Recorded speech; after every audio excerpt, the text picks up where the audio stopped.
যে গরমে মানুষ ফ্যান ছাড়া 1 মিনিট থাকতে পারে না, সেই গরমের মধ্যে আমরা আপনাদের মা বোনেরা চুলার আগুনকে সামনে নিয়ে ফ্যান ছাড়া পাকঘরের মধ্যে, রান্নাঘরের মধ্যে দিনরাত রান্না করে যাচ্ছি পরিবারের সবাইকে খাওয়ানোর জন্য, পরিবারের সবাইকে সুস্থ রাখার জন্য।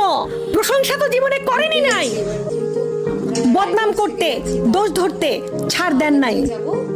আমরা মা বোনেরা দেখবেন সারাদিন শ্বশুর বাড়িতে কাজ করার পরেও নাম পাই না, কিন্তু তরকারিতে যদি একদিন লবণ কম হয় কত কথা যে শুনতে হয় তার ঠিক নাই। নির্মম কিছু সত্য কথা বলবো, মনোযোগ দিয়ে শোনেন।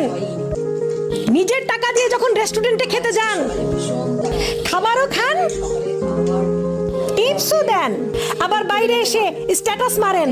কয়জন আছেন ফেসবুকে স্ট্যাটাস দিয়েছেন, মা আপনাকে ধন্যবাদ, আজীবন রান্না করে খাইয়েছেন। কয়জন স্বামী আছেন স্ট্যাটাস দিয়েছেন, বউ তোমাকে ধন্যবাদ, অক্লান্ত কষ্ট সহ্য করে তুমি আমাকে রান্না করে খাওয়াইছো।